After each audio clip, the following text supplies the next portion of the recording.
kerukunan hidup bertetangga kepada Ustaz Dr. Teddy Abdurrahman, S.Com, I, Ensos, kami persilahkan.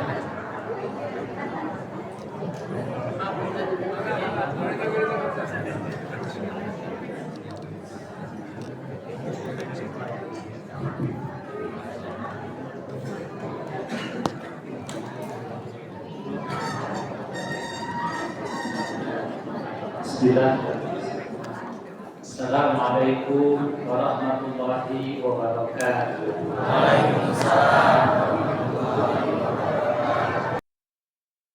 Innal hamdalillah nahmaduhu wa nasta'inuhu wa nastaghfiruh wa na'udzu billahi min sururi anfusina wa min sayyiati a'malina. May yahdihillahu fala mudhillalah wa may yudlil fala hadiyalah. Asyhadu an la ilaha illallah wahdahu la syarikalah wa asyhadu anna Muhammadan abduhu wa rasuluhu alladzi la nabiyya ba'dah.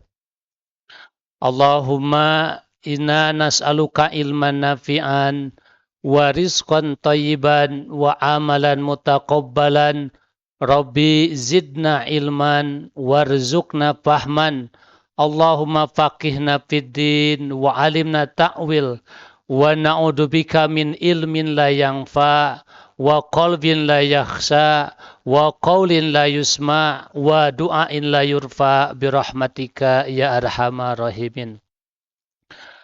Alhamdulillahirabbil alamin, puji dan syukur kita senantiasa panjatkan kepada Ilahi Rabbi yang Maha Ghafur, Allahu Azza wa Jalla, yang telah dan senantiasa anugerahkan limpahan nikmat kepada kita sekalian, baik nikmat lahiriah berupa kesehatan, kekuatan, dan kesempatan, sehingga pada kesempatan yang berbahagia ini, Allah takdirkan kita bisa bermuwajahah, bertatap muka, bercengkrama, dalam rangka kita melaksanakan silaturahmi, silah ukhuwah, halal bihalal, yang semoga berkumpulnya kita pada haflah yang mubarakah ini Allah jadikan sebagai salah satu bentuk wujud syukur nikmat kita. Karena di antara wujud syukur yang utama selain kita meyakini segala nikmat datang dari Allah, bukan karena kehebatan kita, bukan karena kesolehan kita, tetapi Allah sajalah yang memberikan kenikmatan tersebut.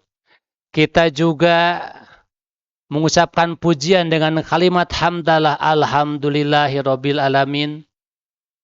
Kita juga yang utama adalah menggunakan bagaimana nikmat yang Allah berikan sesuai dengan keinginan sang pemberi nikmat, yaitu kita gunakan untuk beribadah dan melakukan amal soleh. Salawat dan salam semoga senantiasa terlimpah curah kepada junjungan alam Habibana wa Nabiyana Muhammad sallallahu alaihi wasallam. Kepada para sahabatnya yang mulia, kepada keluarganya yang agung, karena melalui dua jalur tersebut, keluarganya dan para sahabatnya, kita bisa merasakan nikmatnya hidayah. Kita bisa merasakan tentamnya hidup dalam risalah Islamiyah. Semoga segala perjuangan, pengorbanan yang Rasulullah SAW berikan kepada kita, kepada umat akhir zaman, dan semoga kita pula Allah jadikan sebagai umatnya di akhir zaman, kelak yang akan mendapatkan syafaat Allah yang paling besar, yaitu syafaatul uzma kelak di yaumil akhirat. Para ibu, bapak, hadirin jamaah rahimani wa rahimakumullah, para sesepuh, para pengurus, para asatid, para ulama yang sama mengharap ridho, rahmat, magfirah Allah Subhanahu wa taala, dan yang paling utama para hadirin ibu bapak yang sama-sama Allah cintai. Alhamdulillah, pada kesempatan pagi hari ini Allah takdirkan kita bisa bersilaturahmi.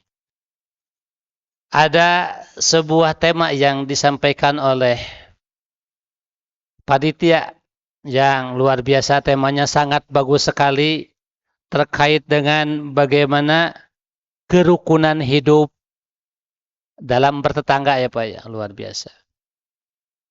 Kenapa? Karena Allah Subhanahu wa taala di dalam ayatnya Al-Qur'an surah An-Nisa ayat 36 itu merangkaikan bagaimana hubungan kita dengan Allah dirangkaikan dengan hubungan kita dengan sesama. Allah Subhanahu wa taala berfirman, A'udzu billahi minasyaitonir rajim, wa'budullaha wa la tusyriku bihi syai'a wa bil walidaini ihsana wa bidil qurba wal yatama wal masakin wa jaril qurba wal jaril junubi was sahibi bil zambi. Allah Subhanahu wa taala memberikan perintah kepada kita wa'budullaha wa la tusyriku bihi syai'an. Sembahlah Allah dan janganlah mempersekutukan Allah dengan sesuatu apapun. Artinya ketika kita beribadah kepada Allah Subhanahu wa taala, maka kita harus senantiasa memperhatikan niat kita. Tidak boleh ada tujuan lain yang ingin kita tuju dalam ibadah. Baik tujuannya itu malaikat, nabi, rasul, bahkan yang lebih rendah di bawahnya. Bisa sembahan lain itu maknanya hakiki. Kenapa? Karena ada sebagian manusia yang menyembah matahari. Ada manusia yang menyembah bulan. Ada matahari yang menyembah api. Ada juga yang maknanya mazazi. Ada yang dia tidak menyembah matahari, tidak menyembah bulan, tidak menyembah nabi, menyembah malaikat, tetapi dia menyembah harta, pangkat, jabatan, popularitas. Apa cirinya? Cirinya ketika Allah memberikan perintah, maka perintah itu dilalaikan. Dia mendahulukan apa-apa yang tadi dimuliakannya. Bisa berupa harta, pangkat, jabatan, atau popularitas yang lainnya. Ataupun makna yang paling dekat dengan diri kita adalah maknanya adalah kita dalam beribadah harus senantiasa memperhatikan kualitas ikhlas kita. Karena boleh jadi ibadah kita awal mulanya ikhlas, tetapi ketika kita melihat mungkin saudara kita, mungkin orang tua kita, mungkin tetangga kita, sehingga kadang muncul godaan setan, kita ingin ibadah tetapi ingin juga diberikan apresiasi oleh makhluk yang lain. Maka Allah SWT memberikan peringatan, wala tusriku bika biha syai'an. Tidak boleh kita beribadah kepada Allah mempersekutukan dengan sesuatu apapun. Yang menarik dalam ayat yang sama di sini Allah SWT juga bukan hanya kita memperhatikan ibadah kepada Allah, tapi di sini adalah wabil walidaini ihsana, dan kepada kedua orang tua kita harus senantiasa berbuat baik. Wabidil qurba, juga kepada karib kerabat kita harus berbuat baik. Wal yatama, kepada anak yatim. Wal masakin, kepada orang-orang miskin. Wa jaridil qurba, dan kepada tetangga yang dekat. Wa jaril zunubi, kepada tetangga yang jauh. Wa sohibi bil zambi, kepada rekan atau teman sejawat kita harus senantiasa memberikan perhatian. Maka ini tentu saja merupakan sebuah pelajaran untuk kita. Kenapa Allah Subhanahu wa taala itu menggandengkan dalam ayat yang sama perintah beribadah, perintah untuk menjauhi kesyirikan dengan berbuat baik kepada kedua orang tua, kepada karib kerabat, kepada anak yatim, kepada orang-orang miskin, juga kepada tetangga baik yang dekat maupun yang jauh, dan kepada teman-teman sejawat. Maka disinilah sesungguhnya Rasulullah SAW memiliki peran yang mulia. Kenapa? Karena di antara tujuan Rasulullah Shallallahu Alaihi Wasallam Allah turunkan di muka bumi adalah beliau memberikan contoh akhlak yang mulia kepada kita. Karena sejatinya ibadah seorang hamba yang terbaik itu bukan hanya di sholat tahajudnya, bukan di saumnya, bukan di sodakoh tilawah Al-Qur'annya, tetapi bagaimana akidahnya, tauhidnya yang baik, ibadahnya yang lurus, itu bisa tercermin dalam akhlaknya yang mulia. Maka akhlak yang mulia ini merupakan hablum minanas, merupakan buah dari tauhid, akidah, dan ibadah kita. Maka kalau kita ingin melihat sejauh mana dampak amal ibadah yang kita lakukan itu diterima oleh Allah SWT, maka kita tinggal lihat bagaimana Allah Subhanahu wa taala memberikan taufik dan hidayah kepada kita, kita bisa bersikap dengan orang-orang yang terdekat dengan kita. Pada hari jamaah Masjid Al-Falah rahimani wa rahimakumullah. Kenapa ayat ini penting? Karena terkadang kita bisa berbuat baik, kita bisa berbuat akrab dengan orang yang jauh dengan kita. Mungkin bapak-bapak ada yang merasa lebih dekat dengan teman-teman di kantor. Ada di antara kita mungkin ada yang merasa lebih akrab, lebih dekat dengan teman-teman satu komunitas. Ada yang komunitas memancing, ada yang komunitas bersepeda, ada juga komunitas camping. Ibu-ibu juga mungkin komunitas memasak, komunitas senam. Terkadang kita merasa akrab dengan mereka, merasa dekat. Padahal Allah Subhanahu wa taala memberikan peringatan kepada kita, sesungguhnya orang yang paling berhak untuk kita dekati, orang yang paling berhak untuk mendapatkan sikap terbaik kita adalah ternyata orang-orang yang terdekat dengan kita. Orang tua kita, kerabat kita, anak yatim, orang miskin, bahkan tetangga-tetangga kita. Kenapa? Karena tadi juga oleh pembawa acara dikatakan bahwa sesungguhnya tetangga itu dialah yang akan lebih dahulu dekat kepada kita.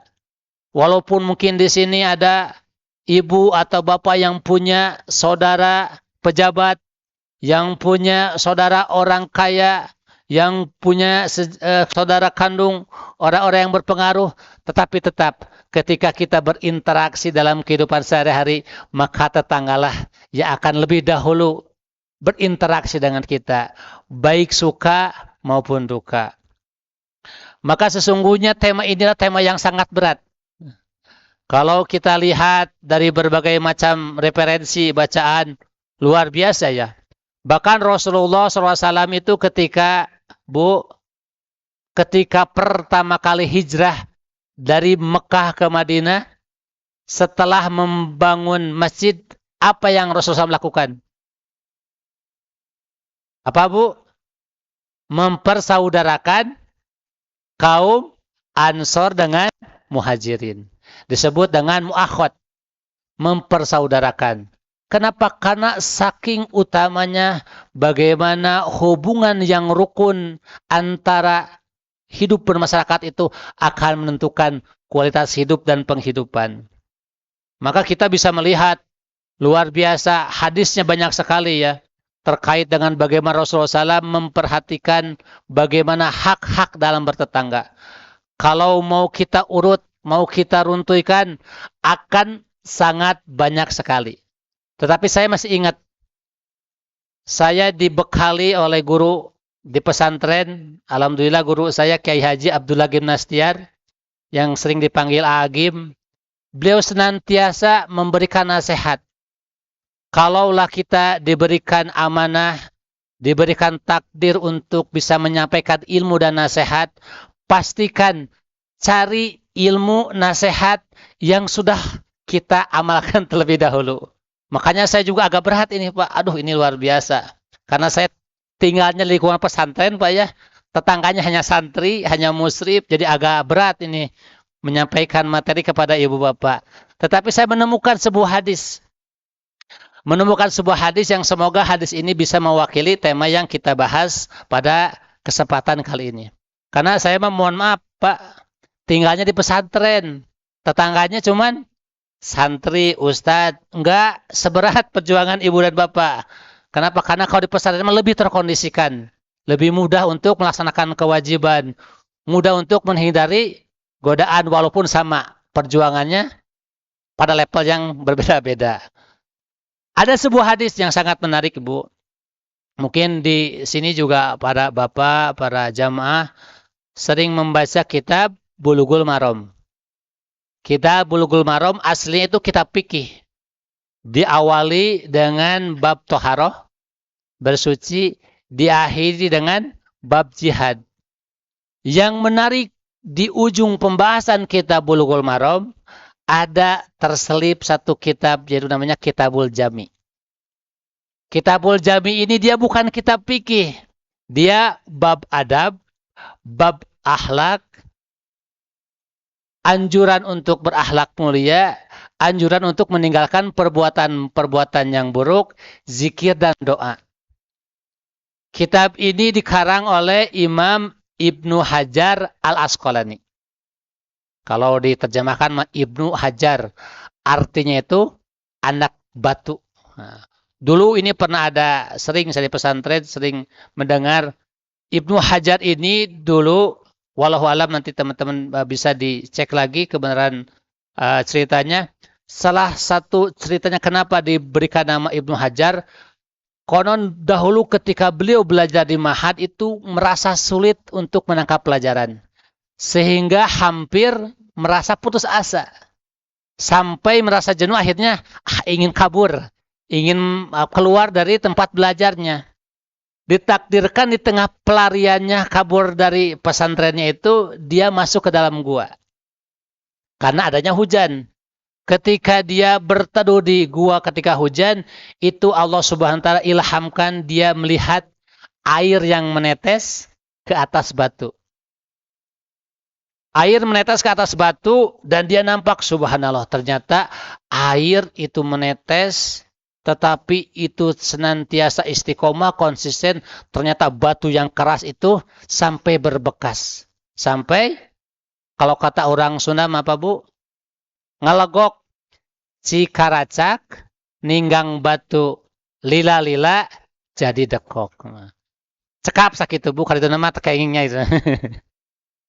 Artinya apa? Beliau mendapatkan pelajaran bahwa sekeras-kerasnya batu, kalau dia ditetesi terus-menerus walaupun dengan air yang lembut, maka itu akan memberikan bekas yang mendalam. Maka sama seperti kita. Kita dengan berbagai macam kesibukan, dengan berbagai macam ujian kehidupan yang agak kadang kita berat untuk melaksanakan perintah Allah. Kadang kita mudah tergelincir melakukan apa yang Allah larang. Tetapi semoga dengan kita sering menghadiri majelis ilmu, maka ibarat seperti air yang menetes ke batu. Sehingga sedikit demi sedikit itu memberikan dampak yang baik dalam hati kita. Amin ya robbal alamin. Lanjut, Kitabul Jami ini adalah disimpan dalam Bulughul Maram, kitab fikih, tetapi ternyata Kitabul Jami itu tidak ada pembahasan fikih. Sehingga para ulama itu mengambil pelajaran. Oh ternyata setelah kita bertambah ilmu, semakin pakih terhadap ilmu-ilmu syariat, maka jangan pernah melupakan terhadap adab dan akhlak. Sehingga muncullah kaidah al-adab fauqal ilmu. Adab itu berada di atasnya ilmu. Bukan berarti adab lebih tinggi daripada ilmu, tetapi hanya disimpan di atas. Artinya tetap saja adab itu tetap memerlukan ilmu. Tetap adab itu disimpan di atas ilmu. Maka di hadis yang pertama dalam Kitabul Jami Bulughul Maram itu ada sebuah hadis yang disebutkan dengan bab 6 hak sesama muslim. Apa hadisnya? Hadisnya ini diriwayatkan dari sahabat Nabi Abu Hurairah. An Abi Hurairah radhiyallahu anhu qala Rasulullah sallallahu alaihi wasallam, hakul muslimi ala muslimi sittun. Hak muslim terhadap muslim yang lainnya itu 6 perkara. Idza laqitahu fasalim alaih. Jika engkau berjumpa dengannya, maka ucapkan salam. Wa idza da'aka fa'ajibhu. Jika engkau diundang, maka penuhilah undangannya, artinya datang. Wa idza istansohaka pansohu. Jika ia minta nasihat, maka berilah nasihat. Wa idza atosa pahamidallahu pasamithu.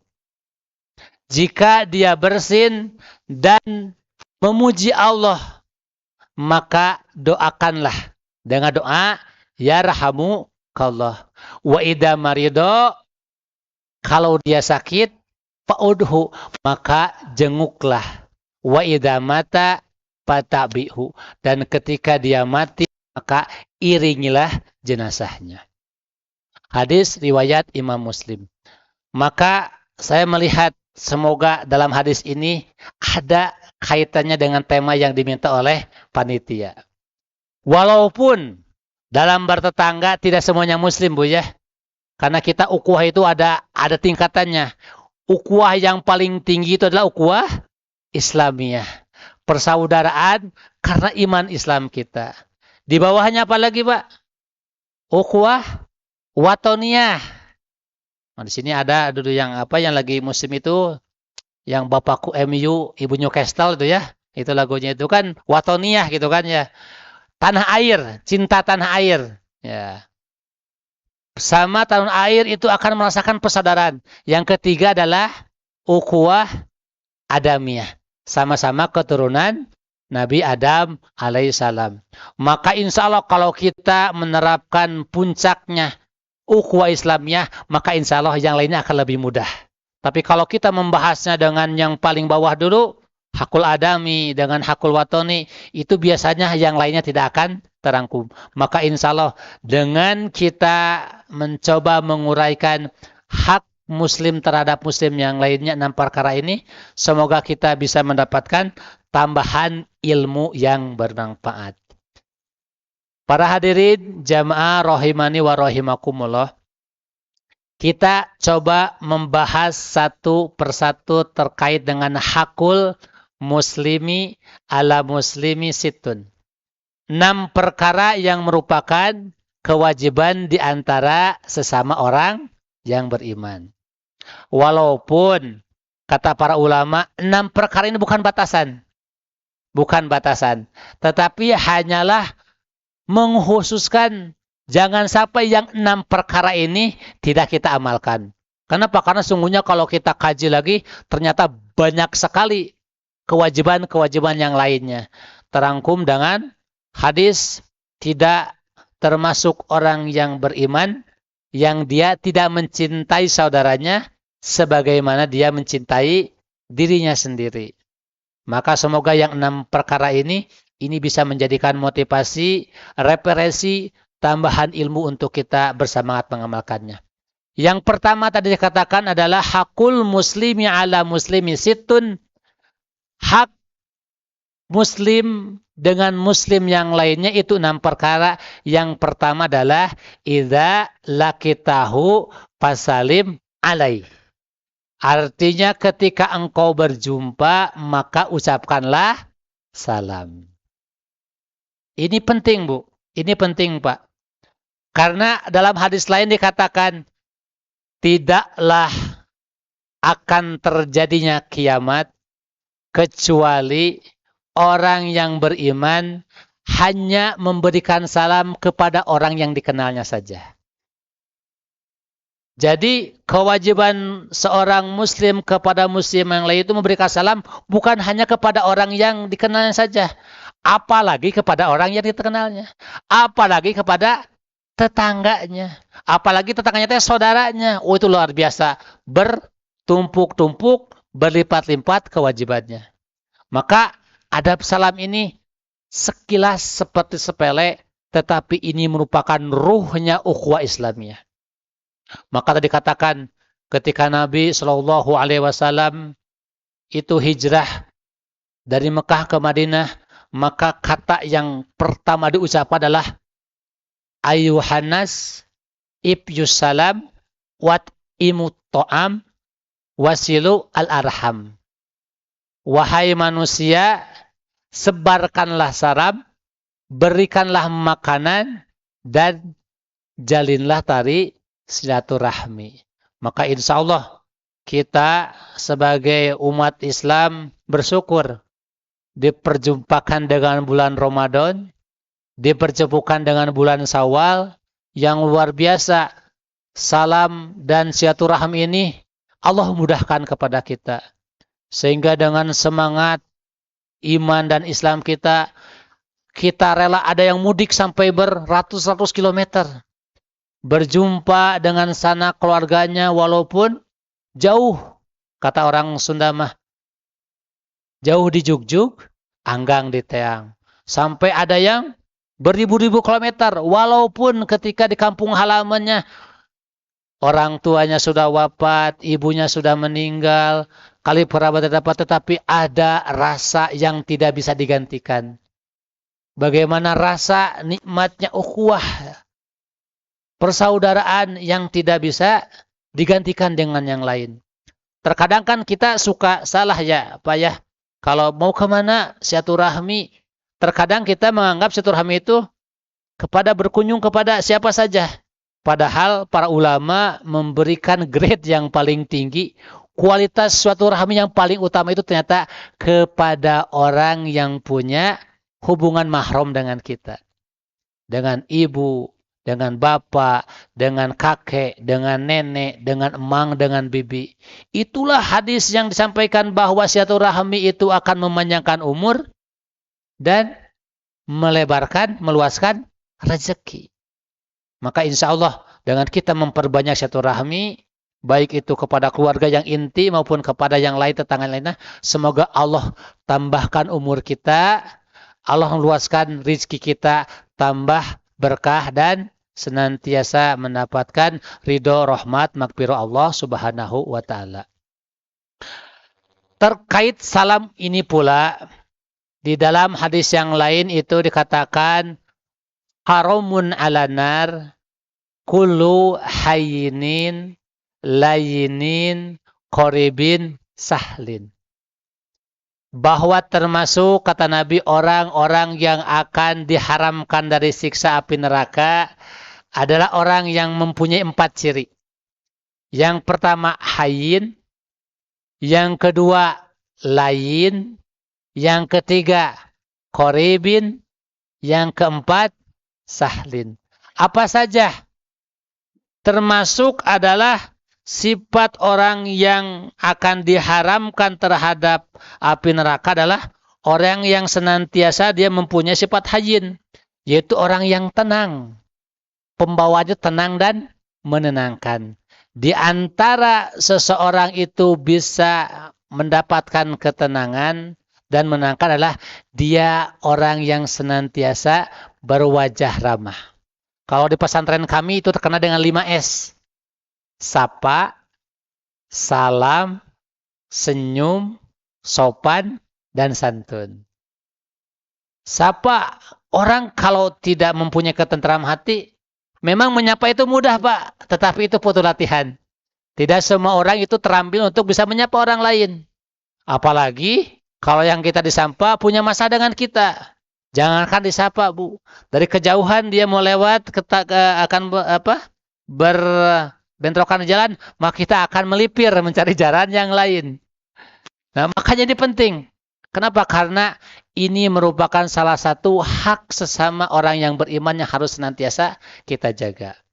Maka hakikatnya menyebarkan salam ini walaupun dia seperti amalan yang sederhana, tetapi dia menjadi ruh amal-amalan yang lainnya. Bahkan kalau kita lihat di ayat yang selanjutnya bahwa termasuk dalam sabda Nabi, orang-orang yang akan Allah selamatkan dari siksa api neraka yang pertama tadi mempunyai sifat hayyin, yaitu dia senantiasa merasa tentram dan menenteramkan. Yang kedua, layin. Yaitu itu adalah apa, Bu? Madlin apa madlin, Bu? Yang suka majelis taklim, madlin. Lentur, lemah lembut. Jadi ketika kita menyampaikan salam itu harus dengan lemah lembut.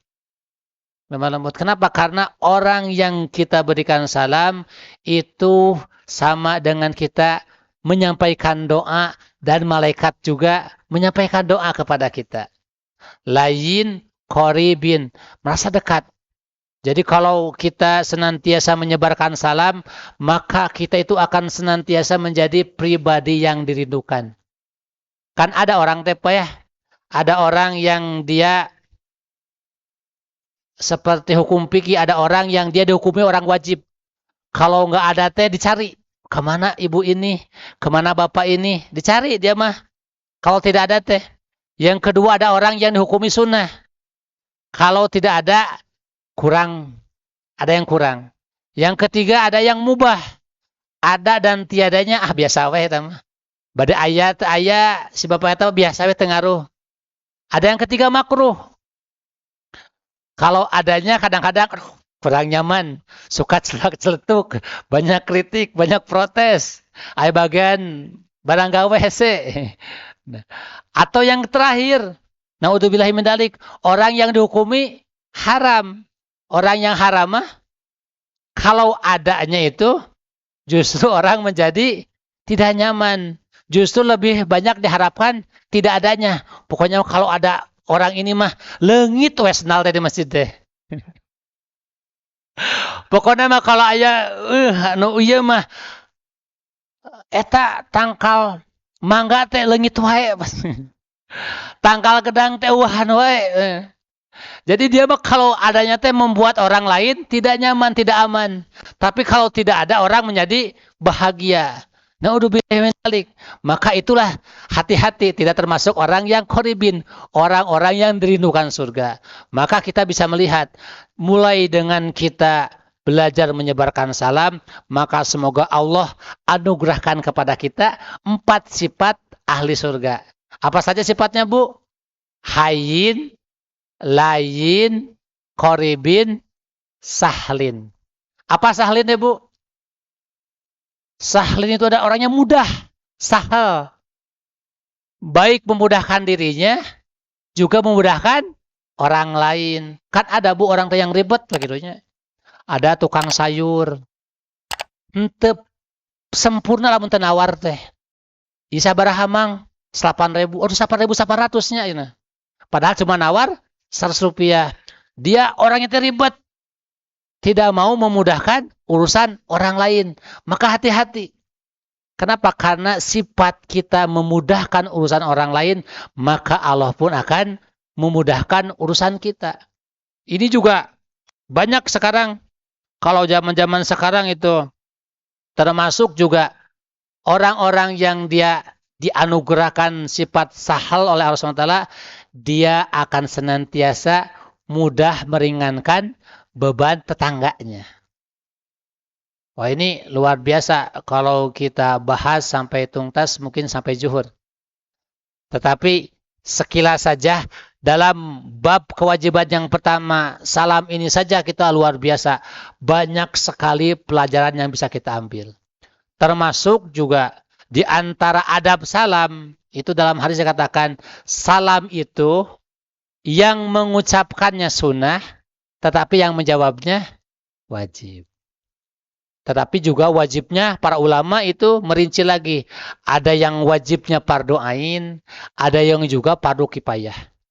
Contohnya yang fardu ain, ketika kita berjumpa dengan tetangga kita, kita mengucapkan salam, maka ketika tidak dijawabnya kita berdosa. Kenapa? Jangankan jauh salam yang tidak dijawab. Kalau kita dengan tetangga, dengan saudara kita, misalnya kita bertiga, Tetapi yang berduaan berbisik-bisik, yang tiga tidak diajak, maka itu dosa besar. Apalagi tidak menjawab salam, itu luar biasa, pasti akan muncul suudon, prasangka dalam hati. Aduh, abdi teh lepat naon kasih ibu, apa salah saya ke si bapak, sampai salam tidak dijawab. Jangankan tidak menjawab salam, berbisik-bisik saja tidak melibatkan orang yang hadapan kita, itu kita berdosa. Kenapa? Karena telah melukai hati saudara kita. Yang kedua juga, ketika kita anak yang kita sebagai orang yang lebih muda usianya, itu maka mengucapkan salam kepada orang yang lebih tua. Yang berjalan kepada yang duduk. Yang berkendara kepada yang di tempat. Yang sedikit kepada yang banyak. Luar biasa, Islam itu agama yang detail. Ibu terang, produk, kalau dia itu yang bagus, yang mahal, cirinya apa coba? Yang berkualitas, cirinya adalah detail. Coba ibu beli sepatu, lihat. Ibu beli tas, bedakan tas yang berkualitas tinggi dengan tas yang biasa-biasa saja. Apa yang membedakan? Detail. Jahitannya. Langsung ditinggal, mentang ditinggal ibu. Tak ditinggal tasnya ya. Jahitannya, sletingnya, warnanya, kainnya, itu luar biasa. Kalau yang mahal itu akan senantiasa detail. Begitupun agama kita, agama Islam, ya'lu wala yu'la alaih. Agama yang paling tinggi, tidak ada yang melebihi ketinggian, dia luar biasa detail. Dari bangun tidur sampai bangun negara, itu luar biasa diatur semuanya. Maka tidak ada lagi pilihan untuk kita untuk bersyukur Allah SWT telah memilih kita di antara miliaran hamba yang lainnya, kita dijadikan orang yang beriman. Berapa Pak sekarang jumlah manusia di muka bumi? Ada yang tahu tahun 2006? Kurang lebih 8 miliar. Berapa persennya orang-orang yang Islam? 25%. Jadi kalau ada 8 miliar, berapa miliar Pak? 2 miliarnya. Dari 2 miliar orang yang beriman, berapa persennya yang melaksanakan kewajiban? Di Indonesia saja itu survei dari Kemenag, orang yang ngerti bacaan kepada Al-Quran, bisa membacanya itu hanya 30%. 30%-nya bukan keseluruhan umat Islam, tetapi 30% dari guru ngaji yang ada di sekolah. Guru-guru agama Islam yang ada di sekolah itu hanya 30%-nya yang bisa membaca Al-Quran dengan tajwid dan tahsinnya. Maka ketika Allah SWT memilih kita bisa melaksanakan kewajiban, Bapak bisa melaksanakan sholat 5 waktu, berjamaah di masjid, itu luar biasa. Terpilih dari yang terpilih. Ibu ketika di tengah kesibukannya masih menyempatkan hadir di majelis taklim, itu luar biasa. Di antara miliaran terpilih lagi yang mendapatkan ilmu, itu tidak semua orang Allah takdirkan bisa mendapatkan tambahan ilmu. Pak, Bu, kita yang hari ini hadir di majelis ilmu, itu Allah SWT jamin dengan kebaikan sebagaimana hadis dari yang Nabi SAW sampaikan. Hadisnya, man yuridillahu bihi khairan yufaqihu fiddin. Siapa orang, ibu, bapak, akang dan sadayana, yang akan Allah takdirkan baginya kebaikan, maka tandanya apa? Allah akan bukakan hatinya, Allah akan mudahkan langkah kakinya, bertambah hari, bertambah pekan, bertambah Jumat, bertambah tahun, bertambah Ramadan, bertambah ilmu agamanya, bertambah amal solehnya, sebagai bukti dirinya semakin paham terhadap agamanya. Maka kita juga bisa sekalian muhasabah. bisa kita namanya introspeksi diri. Berapa kali Allah SWT takdirkan kita berjumpa dengan Ramadan? Mungkin Bapak yang sepuh mungkin ada 60 kali Pak Ramadan. Ada yang 70 kali, ada yang 80 kali, ada yang 50, 30, 40 ke bawahnya. Sejauh mana Ramadan itu Allah terima dan memberikan dampak kepada kita. Maka di antara indikator, tanda atau alamatnya yang bisa kita muhasabah adalah sejauh mana ilmu yang Allah titipkan kepada kita. Kenapa? Karena dikatakan man yuridillahu bihi khairan yufaqihu fiddin. Siapa orang yang akan Allah takdirkan baginya kebaikan, maka Allah akan jadikan dia faqih terhadap agamanya. Jadi indikator kualitas hidup kita itu bisa lihat sejauh mana bertambahnya pemahaman kita terhadap agama. Karena agama itu, Bu, disebut dengan miftahus sa'adah. Miftah artinya kunci, as-sa'adah artinya kebahagiaan. Jadi ibu yang rajin ke majelis taklim, bapak yang rajin ngaji, akang-akang para pemuda yang semangat menghadiri kajian, itu hakikatnya sedang menjemput simpul-simpul kebahagiaan. Karena ilmu agama itu hakikatnya kan ilmu yang mengantarkan kita mengenal kepada kebahagiaan. Makanya kalau ibu, bapak yang nanti mempunyai anak belum punya pasangan, mau mencari jodoh buat anaknya, buat putrinya, pastikan anaknya calonnya itu yang paling bagus pemahaman terhadap agamanya. Karena kalau orang tidak ngerti agama, dia tidak bisa mendefinisikan kebahagiaan. Jadi kalau orang nggak bisa ngerti bahagia, kumaha erek membagian orang lain, dirinya juga tidak mengerti bahagia itu bagaimana. Sehingga dia salah kaprah, sehingga menganggap kalau bahagia itu banyak harta, sehingga kalau bahagia itu pangkat jabatan, sehingga mereka kalau bahagia itu bisa ke sana kemari, naik ke gunung, ke samudra. Padahal bahagia itu ada di dalam hati. Sebagaimana Allah menyampaikan kepada kita dalam Al-Quran, Syu'ara alladzina amanu wa tatmainu qulubuhum bizikrillah.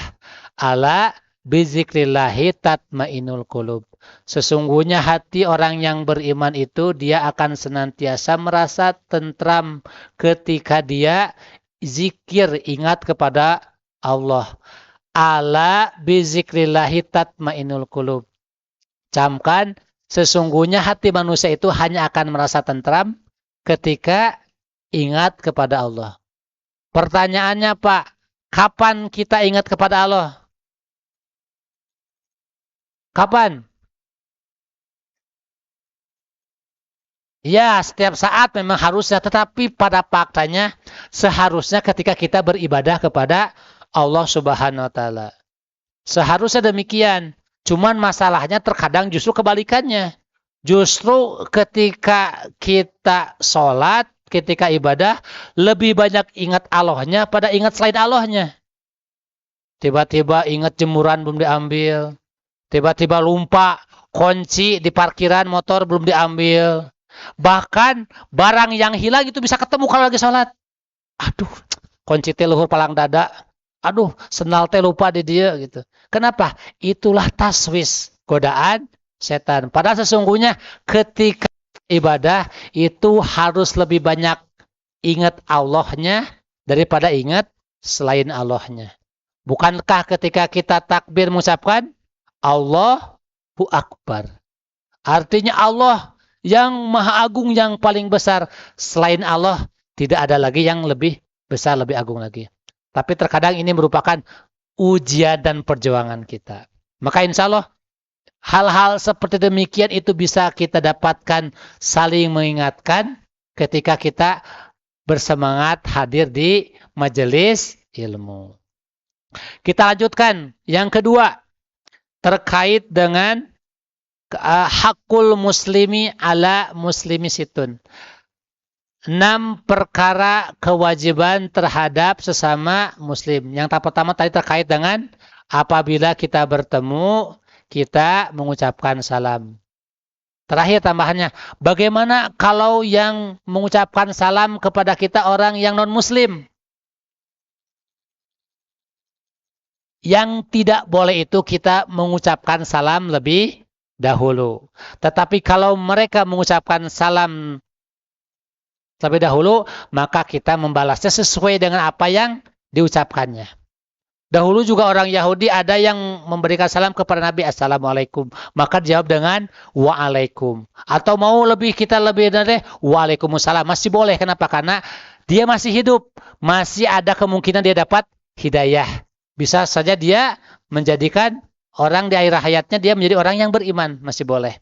Tapi yang tidak boleh itu ketika kita namanya itu melebihi apa yang beliau sampaikan. Atau juga ada dahulu Nabi itu sampai diberikan salam tetapi mengecek oleh orang Yahudi.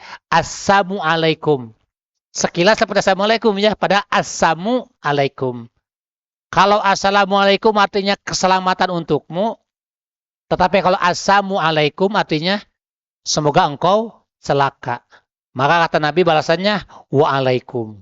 Maka membuktikan hadis disebutnya disarankan ulama orang Yahudi itu dia yang paling celaka setelah didoakan oleh Nabi SAW. Maka ketika kita berjumpa dengan mungkin ada tetangga kita, di lingkungan kita ada yang non-muslim, ketika mereka kan udah repot ya walaupun non-muslim, Assalamualaikum ibu, kumadamang, maka boleh kita Waalaikumsalam atau Waalaikum. Atau kalau pengen lebih aman mah, kumaha damang, atau mungkin kita menyapanya, atau kumaha ibu kumadamang, kumaha saya boleh. Tetapi kalau mereka yang mendahului, maka kita balas dengan sesuai apa yang disampaikannya. Jangan-jangan non-muslim di Bawedan, ku sa RT boleh bu. Mentah-mentah non-muslim sakit nanti bab itu tidak ada yang menolong, nggak boleh.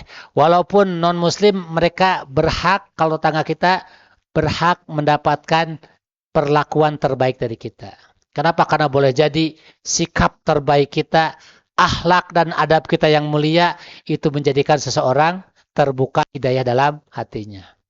Yang kedua, wa idza da'aka fa'ajibhu. Jika engkau diundang maka penuhilah undangannya. Di sini ada Pak RT, ada Pak RW, ada Pak Kades.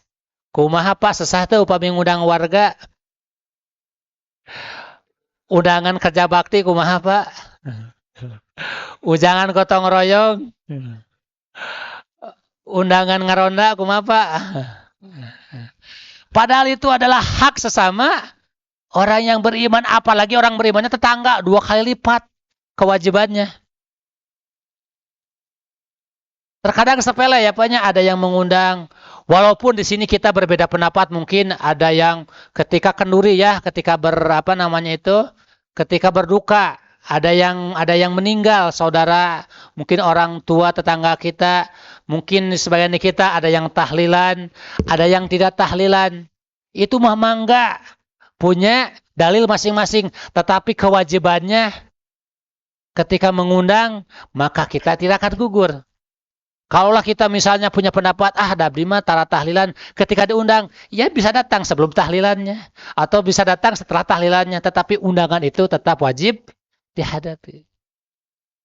Walaupun para ulama di bab lain mengatakan bahwa yang paling utama wajib untuk dihadiri itu adalah undangan walimatul urs. Undangan pernikahan. Jadi kalau ibu bapak diundang oleh tetangga hadir di pernikahan, itu hukumnya wajib. Artinya kalau didatangi dapat pahala, kalau ditinggalkan berdosa. Apalagi ditinggalkannya dengan kegiatan yang kurang prioritas. Misalnya ditinggalkan karena berbentrokan dengan jadwal senam, berbentrokan dengan jadwal ke mall, jalan-jalan, itu mah yang bisa diatur-atur. Ya. Kenapa? Karena inilah merupakan tadi, disitulah simpul kerukunan kita bersaudara, bertetangga. Apalagi kalau tetangganya sesama orang yang beriman. Walaupun nanti juga sama. Undangan itu kata para ulama, tidak semua hukumnya wajib. Ada undangan yang sunnah, ada undangan yang makruh, ada undangan yang mubah, juga undangan yang haram. Contoh misalnya anak-anak muda, nanti diundang malam kita ada pesta ulang tahun. Yang mana pesta ulang tahun itu diadakannya di diskotik. Ada minuman-minuman keras. Oh, ini tadi diajarkan di masjid. Kalau diundang wajib dihadiri. Tidak. Kalau undangan kemaksiatan mah dia tidak boleh dihadiri. Termasuk juga punten. Kalau ada yang melaksanakan pernikahan, tetapi dicampuri dalamnya itu ada kemaksiatan, maka menjadi gugur kewajibannya. Ibu menikahkan, tetapi ada dangdutan. Maka itu kemaksiatan itu bisa menggugurkan kewajiban orang untuk menghadirinya. Pasok ayatnya banyak. Padahal nikah teh sakral. Sampaikan harus ijab kabul. Ada mahar, ada saksi. Tetapi beres ijab kabul, beres akad, malah langsung dangdutan. Padahal ketika akad nikah didoakan keberkahan. Barakallahu laka wa baraka alaika wa jama'ata bainahuma fi khair. Belum nyampe 1 jam langsung jingkrak-jingkrak di panggung. Hati-hati, bisa mengurangi keberkahan dari walimatul ursa tersebut. Termasuk juga nanti bisa menurunkan derajat kewajibannya orang untuk datang. Kalau orang yang ngerti agama, dia akan berpikir, kalau saya datang ke sana, saya kebagian maksiatnya tidak. Minimal ya kalaupun sama pakai kopiah Ustadz juga ya, kalau undang dangdutan mah Bu, sepatunya mah tetap jempolnya mah utak-utakan teh. Serius itu. Walaupun Ustadz, walaupun mungkin di sini pada DKM, kalau diundang ke hajatan udah ada dangdutan, apalagi yang sekarang ya, yang musik-musiknya itu macam-macam gitu, itu otomatis Bu kalau jempolnya utak-utakan dalam sepatu teh gitu. Ya. Maka hati-hati kalau nanti ibu mengadakan pernikahan, usahakan seaman mungkin, sesuai hukum syariat mungkin. Kenapa? Agar mendapatkan keberkahan dari pernikahan yang dilangsungkan. Dan nikah mah Bu, Pak, bukan karena mewahnya jamuan ya, justru yang harus dihadapi setelah pernikahan. Sayang orang mengeluarkan uang puluhan juta, ratusan juta buat sehari, buat hura-hura, mending buat modal anaknya. Dibekalkan. Dia pernikahan ratusan juta, hari setelah nikah tinggal dikontrakan. Lebar ya, mendingan buat anaknya, mendingan buat bakal suami istri yang bernikah itu. Maka ini penting untuk sangat perhatikan. Kenapa? Karena ketika kita diundang, itu kita mempunyai kewajiban untuk menghadirinya. Walaupun nanti ada beberapa pertimbangan. Yang ketiga, hakul muslim yang ketiga adalah wa idza istansohaka pansohu. Jika dia meminta nasihat, maka beri nasihat. Kan hidup teh berputar Pak ya. Kadang di atas, kadang di bawah, kadang Allah uji dengan kelapangan, kadang Allah uji dengan kesempitan. Itu mah sunatullah Bu. Allah gambarkan dalam surah Al-Mulk ayat 2. Alladzi khalaqal mauta wal hayata liyabluwakum ayyukum ahsanu amala. Allah jadikan kematian dan kehidupan sebagai liyabluwakum ayyukum ahsanu amala, sebagai ajang ujian pembuktian siapa di antara kita yang paling baik amalnya. Jadi kalau ibu asa teu beres-beres wae masalah, bapak ujian tet bertubi-tubi, itu macing cirining kita masih hidup. Makanya jangan mengeluh. Kalau kita diuji hidup banyak masalah, itu macing cirining kita masih hidup. Kalau kita ngeluh artinya kita minta kepada malaikat, ingin sebut nyawa itu sama dengan aduh hidup teh teu beres-beres masalah, cek malaikat teh punten bade uih ayeuna. Artinya hidup itu selama hayat di kandung badan, maka dia perpindahan dari satu ujian kepada ujian yang lainnya. Ibu gaduh murang kali, aduh jigana lamun budak geus gede mah jigana enak hidup teh, ternyata udah gede, masalahnya beda deui. Mun budak geus sakola mah jeung tentrem, geus sakola masalahna beda deui. Jigana lamun budak geus gawe mah jigana hidup teh nyaman, geus gawe beda deui masalahnya. Sampai kapanpun kita tidak akan lepas dari yang namanya masalah dan ujian. Makanya kalau yang saat ini sedang bertubi-tubi diuji dengan masalah, beruntung. Berarti ibu masih di paparinan yuswa ku Allah Subhanahu wa ta'ala.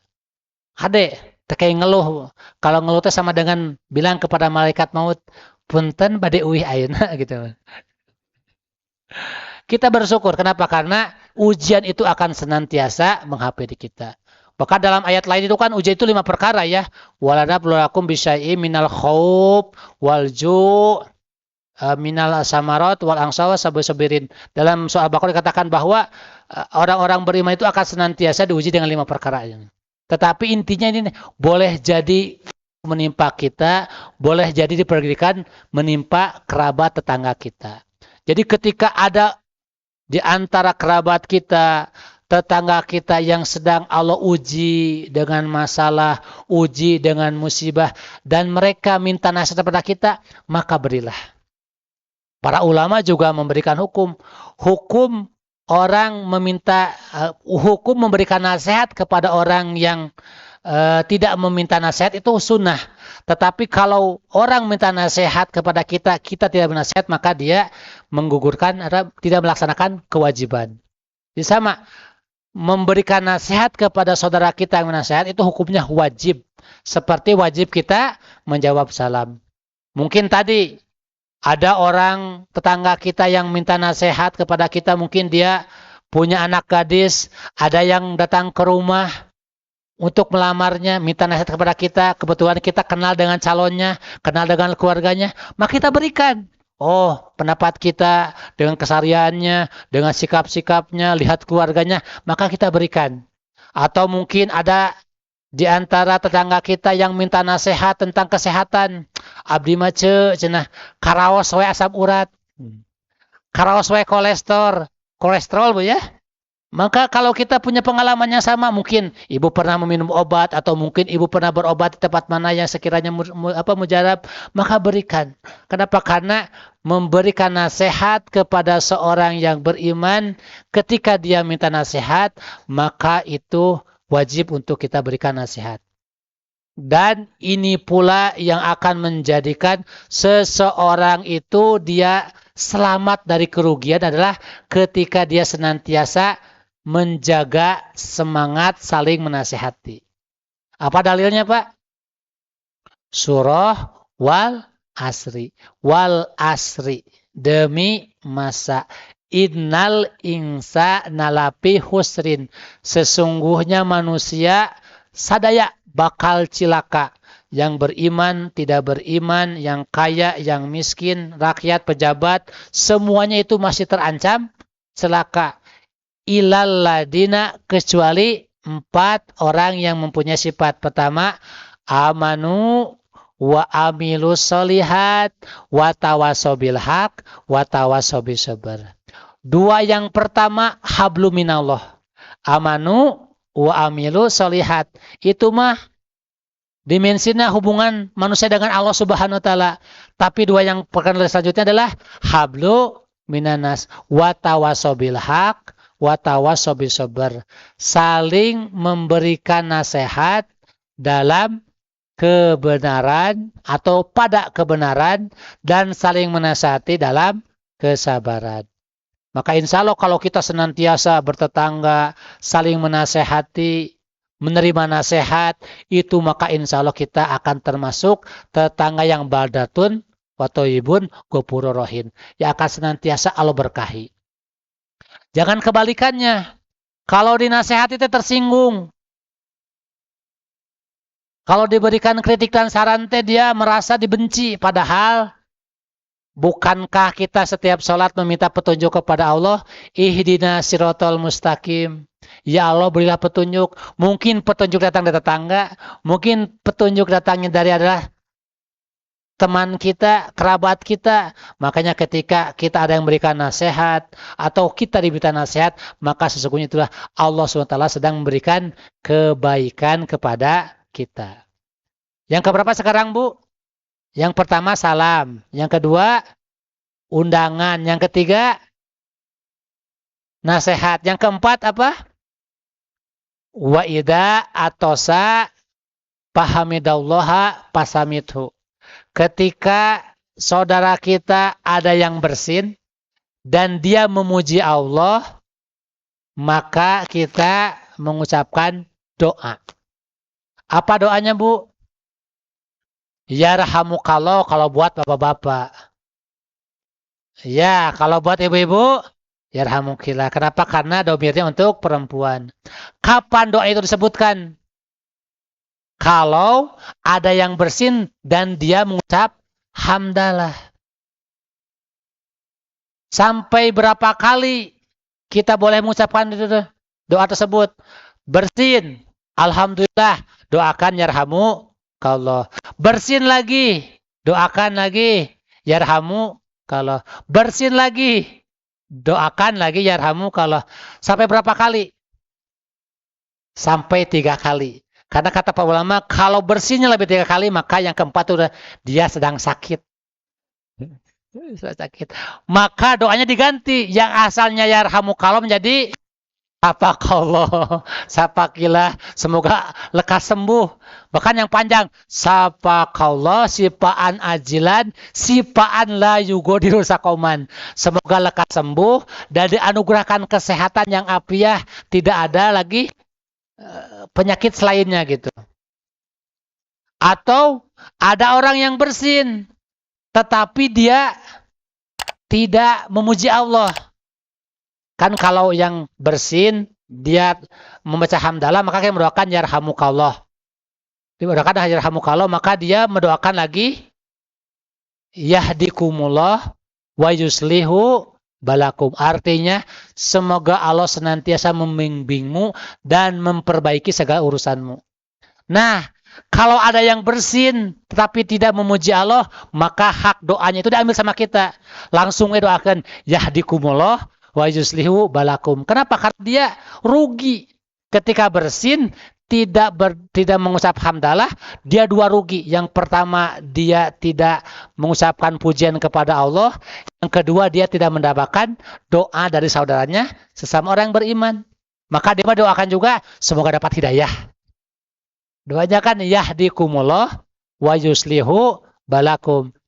Yang sebelumnya doa tersebutnya diucapkan sama orang yang bersin. Setelah doakan yarhamukallah, doakan lagi yahdikumullah wa yuslihu balakum. Tetapi karena yang bersinnya dia lupa, tidak mengucap hamdalah, maka serobot sama kita doanya yahdikumullah wa yuslihu balakum. Semoga engkau diberikan hidayah. Singking hidayah ku Allah, sedang diperbaiki segala urusannya gitu. Sehingga dia bisa senantiasa memperhatikan adab. Walaupun terlihat sepele sederhana, tetapi luar biasa. Bersin ini ada pernah, Bu, anak kiai yang dapat jodoh gara-gara bersin. Anak kiai pulang pesantren di Mesir, ketika dia pulang dari bandara, naik kereta, di kereta dia bersin. Ketika bersin, alhamdulillah, tiba-tiba di seberang kursinya ada yang menjawab, suara perempuan, yarhamukallah, gitu. Yarhamukallah. Tapi ini cerita zaman dulu, zaman kiai-kiai dulu gitu ya. Nah, ketika dia melihat, kenapa? Karena di zaman dulu itu sangat sedikit sekali orang yang mengerti adab ini. Kan kita juga sama, Bu, ya, bertahap dakwah itu ya. Dulu mah, Bu, guru ngaji saya ngasih tahu, dulu mah jangankan ibu-ibu berkerudung rapih. Jangankan ada orang yang sempurna pakai nikob, orang pakai jilbabnya panjang aja sebutnya itu Islam garis keras. Itu Islam murni, cina gitu. Dulu mah guru ngaji saya bilang ke saya, jangankan seperti sekarang, orang berbondong-bondong melaksanakan sholat Idul Fitri di lapang. Dulu mah orang yang melaksanakan sholat di lapang itu aneh. Sekarang mah dengan dakwah kebalikannya, Pak ya. Justru sekarang mah aneh kalau sholat Idul Fitri di masjid, justru di lapang banyaknya. Itulah dakwah berkembang. Sama Mungkin generasi kakek nenek kita dulu mah pakai jilbabnya cukup diselendangkan di kepala saja. Justru aneh kalau ada yang keluar pakai jilbab yang besar, apalagi pakai cadar. Apalagi pakai cadar ke sawah deh gitu kan. Nah, aneh zaman dahulu mah gitu. Tetapi dengan seiring dakwah bertambahnya ilmu, kita jadi mudah melaksanakan amal-amalan tersebut itu. Nah, sama dahulu juga sedikit sekali orang yang mengetahui tentang adab-adab bersin. Ketika dia ada yang menjawab bersin dengan yarhamukallah, maka dia kaget. Wah, siapa ini? Akhirnya ketika dia turun, diikuti. Ternyata ketika diikuti, dia pulangnya itu ke pesantren, dan ternyata si perempuan ini anaknya kiai. Maka si pemuda ini yang pulang dari Mesir itu kuliah, dia gak langsung ke rumahnya, langsung ke rumah bapaknya kiai ini. Dia menyampaikan tadi, saya perkenalkan, saya namanya Fulan, saya pulang ngaji dari Mesir sekian tahun, saya mau pulang ke tempat tinggal saya, bapaknya juga sama kiai, disampaikan kepada beliau, tapi ketika saya di kendaraan, saya tadi tidak sengaja bersin, ternyata ada yang menjawab bersin saya, seorang akhwat. Ternyata ketika saya ikuti, ternyata pulangnya ke sini. Maka jika berkenan, saya ingin melamar putri tersebut. Luar biasa. Sampai akhirnya Allah takdirkan gara-gara bersin jadi suami istri. Ada di sini diamarkan bersin terusnya. Bersin terus. Nah, abi mah cenah bersin teh kaing-kaing wae jodoh cenah gitu. Komo bapak-bapak mah udah bapaknya gitu. Bersin wae cenah abi teh nikah deui cenah bersin gitu. Artinya apa? Boleh jadi sunnah yang kita anggap sepele itu bisa membuka pintu-pintu amalan yang lainnya. Nah, ini juga bisa kita amalkan. Minimal ketika kita bersin, kita memuji Allah, kita dapat pahala, kita juga didoakan oleh orang saudara kita, kita juga mendapatkan keberkahan doa-doa yang kita panjatkan. Yang keberapa sekarang, Bu? Keberapa? Kelima. Sampai jam berapa kita? Ada 5 menit lagi ya. Ini kalau kita bereskan tuntas satu pertemuan, satu masalah satu pertemuan harusnya Bu. Salam satu pertemuan. Adab-adab undangan satu pertemuan. Adab-adab namanya itu nasihat satu pertemuan. Adab bersih satu pertemuan. Yang kelima juga ini adab-adab satu pertemuan lagi harusnya gitu. 5 pertemuan, 6 pertemuan. Tapi kita mah menggunakan kaidah para ulama. Apa namanya itu? Barang siapa ma la yudraku kuluh la yudraku kuluh. Apa-apa yang tidak bisa dikerjakan sempurna jangan ditinggalkan semua. Walaupun tidak bisa kita kaji secara mendalam, minimal yang kita kaji sedikit ini Allah berkahi menjadikan tambahan amal soleh kepada kita. Yang kelima teh apa tadi Pak? Ya, wa idza marido fa'udhu. Ketika dia sakit, maka kita menengoknya. Berapa kali kita menengok orang yang sakit? Ada batasan waktunya tidak, Pak? Ya, selama sakit. Tong pedah terus dilongok, dia sakit. Pekan pertama kita ngelongok. Pekan kedua ternyata masih sakit. Pekan ketiga masih sakit. Pekan kelima jadi koma. Kita nggak nengok, padahal kewajiban itu selama dia sakit, kita masih wajib untuk menengoknya. Gimana Pak Ustadz kalau yang dinengoknya dia nggak sadar, pingsan, atau koma? Apakah tetap wajib? Tetap wajib untuk menengoknya. Kenapa? Karena walaupun yang kita tengok itu tidak sadar, pingsan atau koma, mungkin walas Bu ya kalau di kita mah. Ketika kita menengoknya, minimal kita bisa mendoakan. Ketika kita mendoakan kebaikan, maka malaikat pula akan mendoakan yang sama untuk kita kebaikannya. Dan yang kedua adalah kita membahagiakan keluarganya. Sok, Bapak ketika sakit, istri, anak di rumah sakit, ketika ada yang menengok bahagia tidak Pak? Nah, sama ketika kita juga sehat, ada yang sakit, jangan sampai kita melupakan kewajiban tersebut. Apalagi yang sakit tetangga.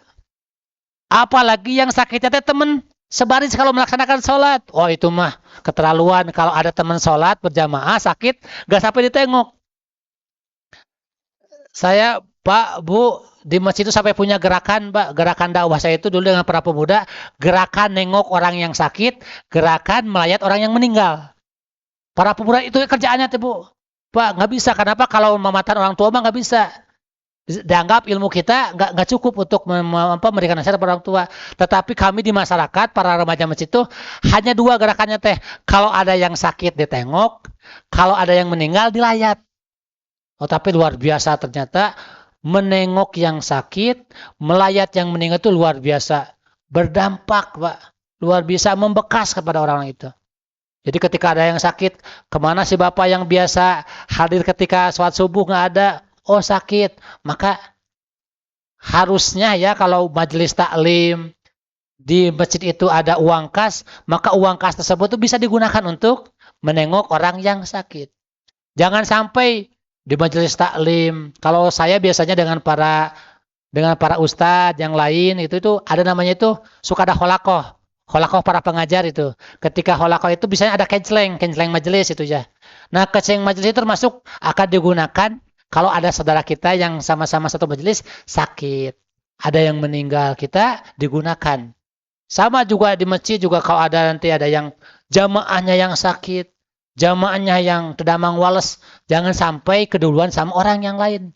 Kenapa? Karena dia lebih berhak untuk kita kunjungi, untuk berhak kita doakan yang terbaik. Yang sakitnya itu pertama dia sakit. Sampai kapan orang yang sakit itu akan bisa memberikan kebahagiaan ketika kita menengoknya. Maka kita harus peka. Kalau ketika kita menengok orang yang sakit, dengan kehadiran kita berlama-lama itu menjadi beban, pengen istirahat mungkin, karena mungkin dia merasakan sakit nyeri yang tidak tertahankan, maka kita persingkat kunjungan kita. Jangan kalah kita nengok, malah ngerumpi. No sakit itu bisa istirahat. Oh iya mah. Kasihan. Anu kuduna ditengok jadi sembuh, malah ditengoknya malah jadi tambah parah cenah. Si ibu itu kuna terdamang tambah parah cenah. Saat harus ditengok ku si ibu itu. Ketika nengoknya malah merepotkan. Harusnya kan kalau menengok itu bawa apa saja yang sekiranya kita mampu. Walaupun tidak dicicipi oleh yang sakit, minimal dicicipi oleh keluarganya.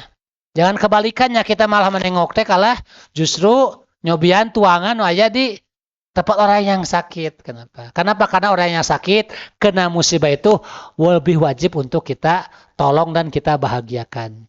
Ini juga bab-bab adab terap menengok orang yang sakit juga banyak sekali. Kalau kita uraikan akan memerlukan penjelasan yang sangat panjang. Tetapi semoga mukadimah ini bisa membuka ibu bapak bisa mengkaji lebih mendalam lagi. Yang terakhir apa? Wa idamata fattabihu. Ketika saudara kita yang seagama, tetangga kita atau kerabat kita atau lebih lagi udah tetangga, kerabat, saudara lagi itu masih satu mahram, itu mah luar biasa. Kewajibannya berlipat-lipat, maka kita harus mengikutinya. Bahkan dalam hadis lain itu dikatakan, ketika ada saudara kita yang meninggal, kita menyolatkannya, maka pahalanya 1 kirot. Ada yang tahu 1 kirot bagaimana? 1 kirot itu sebesar gunung Uhud. Bapak yang pernah ke haji, yang pernah umroh, tahu sebesar apa gunung Uhud? Nah, sebesar itu pahala menyolatkan orang yang wafat. Orang yang meninggal. Terlebih lagi kalau sudah menyolatkan, kita mengiringi jenazah sampai ke kuburan. Maka 2 kirot. Pahalanya 2 kali gunung Uhud. Kabayang ibu, gaduh tanah sehektar wae geus. Panggagahan ieu gaduh tanah berhektar-hektar. Dan itu tanah itu luar biasa berharga sekali, maka kita akan senantiasa merasakan kebaikan. Dan di antara terkait dengan adab-adab untuk mengiringi jenazah itu banyak sekali. Termasuk adalah dimakruhkan bagi perempuan. Kalau bagi perempuan cukup di rumah duka saja. Dan termasuk juga adab-adab ketika melayat, jangan merepotkan tuan rumah. Makanya ada yang mengharamkan ya, melaksanakan selamatan ketika kena musibah itu kenapa? Karena dia merepotkan orang tuan rumah. Tetapi ibu boleh selamatan itu yang kena musibah, harusnya tetangganya yang bawa makanan, tetangganya yang bawa minuman. Jangan sampai kebalikannya. Udah kena musibah, orang tuanya meninggal, harus masak juga. Itu mah luar biasa repotnya juga. Harusnya kalau mau ada juga tetangga-tetangganya yang menyediakan. Boleh kita mendoakan, boleh sedekah dan lainnya gitu. Dan termasuk juga di antara adab-adab mengiring jenazah adalah ketika memasuki komplek pekuburan, apa yang diucapkan? Salam ahla diyar minal muslimina wal muslimat hingga akhir doa. Terkadang kita lupa. Masuk aja ke kuburan tidak mengucapkan salam, padahal cek ahli kubur teh kamu juga nanti bakal di sini gitu. Doa itu artinya keselamatan untuk ahli kubur, kamu duluan, saya akan menyusul gitu kan. Nah, kita juga nanti akan menjadi penghuni kubur. Makanya ketika di kubur itu kan tidak disunahkan bagi perempuan. Kenapa? Karena perempuan itu dia biasanya apalagi yang meninggalnya itu dekat kerabat, itu biasanya akan berlaut-laut emosi. Makanya kalau perempuan itu cukup di rumah duka saja. Serahkan kewajiban untuk mengiring jenazah itu kepada kaum laki-laki. Nah, ketika kaum laki-laki juga ketika masuk ke kuburan, setelah tadi mengucapkan salam, apa coba sunnahnya yang dilupakan? Membuka sendal ketika di komplek pekuburan. Sunnahnya dibuka sendal kita, dibuka sepatu kita. Kenapa? Karena yang dikubur itu dia mendengar langkah kaki kita. Maka ketika kita dibuka sendalnya, maka itu akan membahagiakan bagi para penghuni kubur. Termasuk juga yang tidak boleh itu adalah ketika menguburkan jenazah, menggali tanah, kuburan yang didudukin. Ada dudukin, ada delengkan, itu nggak boleh. Kita mengerjakan yang sunnah tapi melanggarkan yang haram. Tidak boleh haram. Kita menduduki makam yang lain, melangkahi, atau bahkan sambil macul, sambil ngopi, sambil ngerokok gitunya dina padung, nggak boleh, itu nggak boleh. Harus diingatkan, tidak boleh. Namanya itu melanggar hak-hak yang yang penghuni kubur tersebut. Termasuk juga sunnah yang sering dilupakan adalah ketika mengantarkan jenazah, apa coba? Bapak-bapak, kalau setelah pulang dari pekuburan, mandi wajib. Mandi wajib. Mandi wajib seperti mandinya ketika mau melaksanakan sholat Jumat.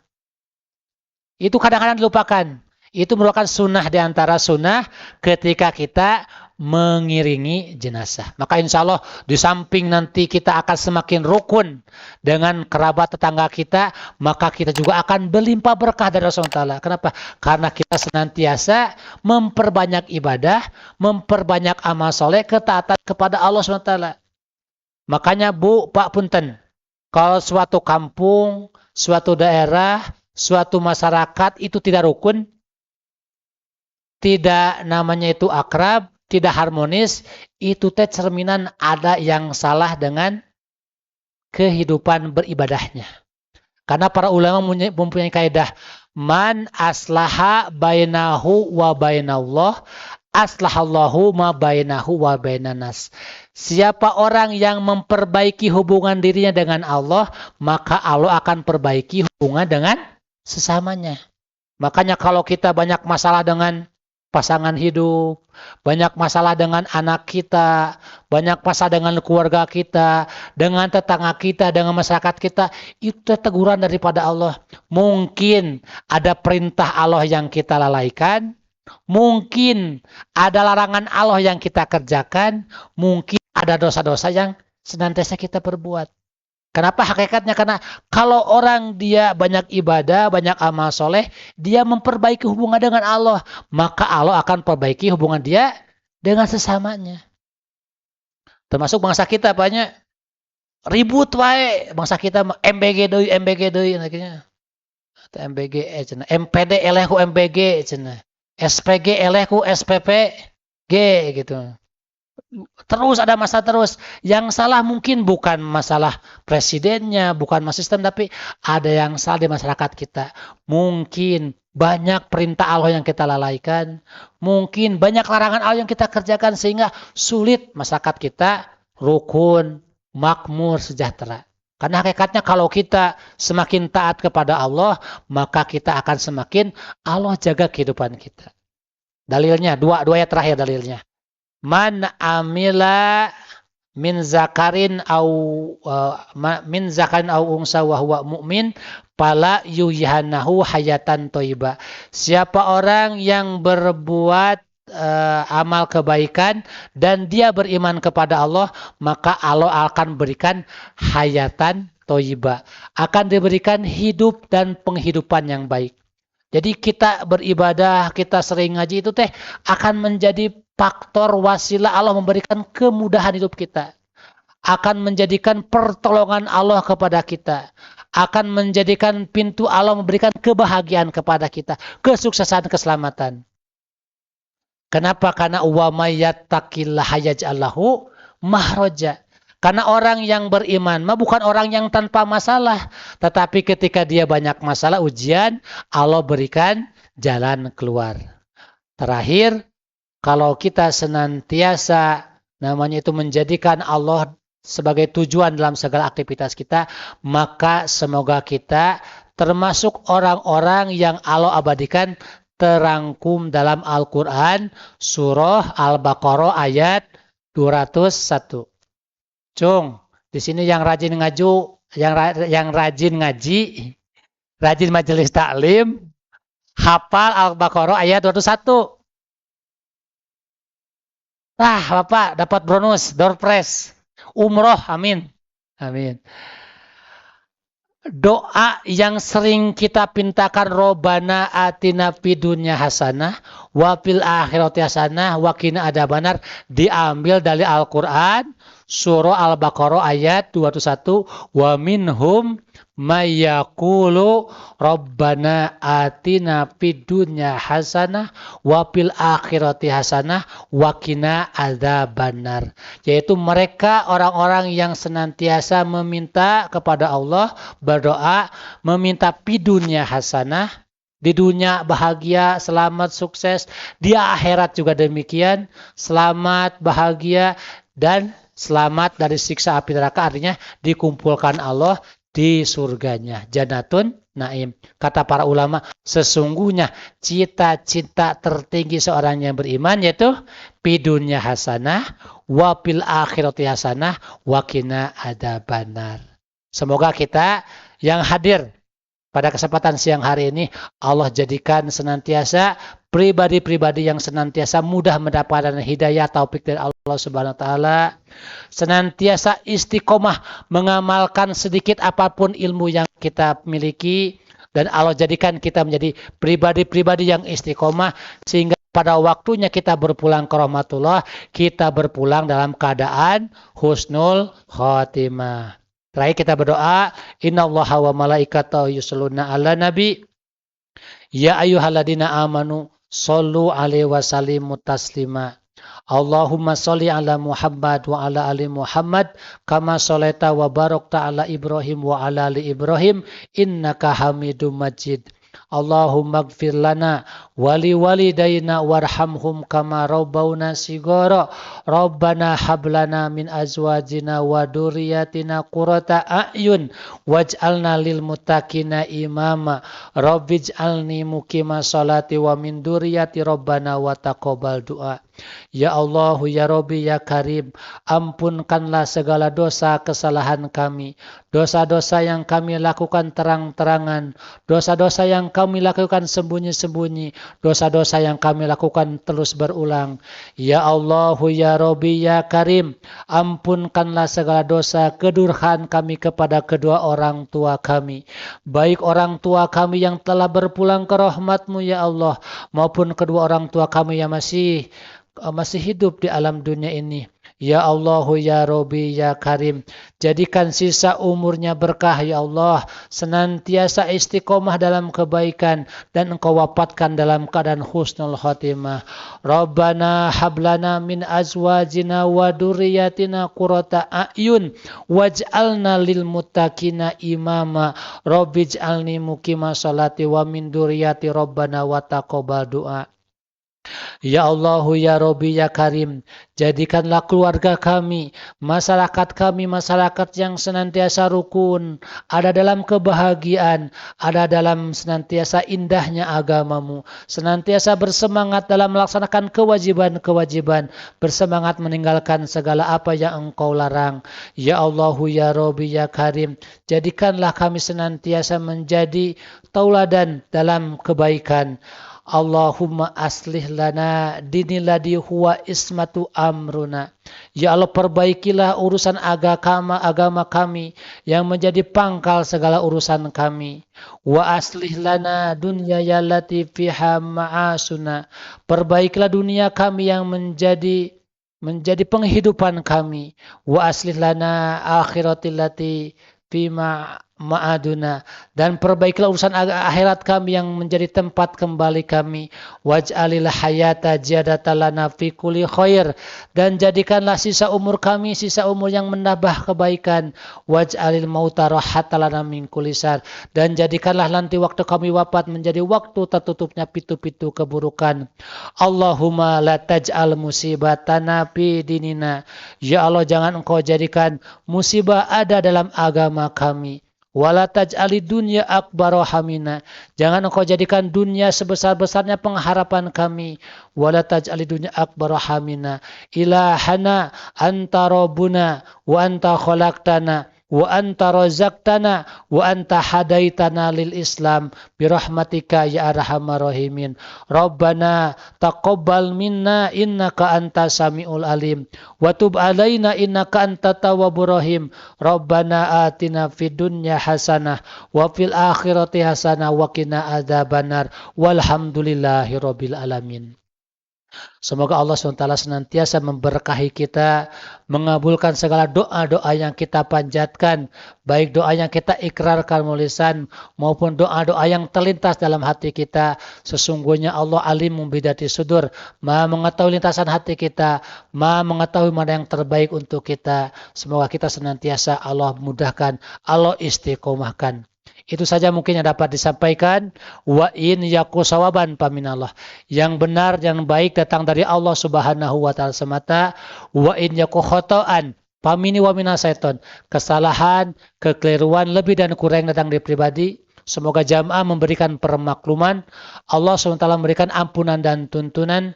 Kita sama tutup dengan doa kifaratul majlis. Subhanaka Allahumma wa bihamdika asyhadu alla ilaha illa anta astaghfiruka wa atubu ilaik. Billahi taufiq wal hidayah. Assalamualaikum warahmatullahi wabarakatuh. Hatur nuhun hapunten sedaya kira-kira.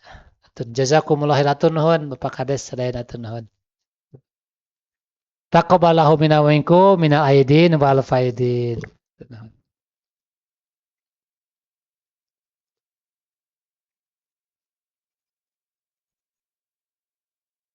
Ya, terima kasih kami ucapkan kepada Ustadz Dr. Teddy Abu Humam, Eskom I Emsos, untuk tausiah yang telah disampaikan. Semoga ilmu yang disampaikan dapat kita amalkan dalam kehidupan kita sehari-hari dan dapat mempererat ukhuwah di antara kita semua. Amin. Amin. Ya Rabbal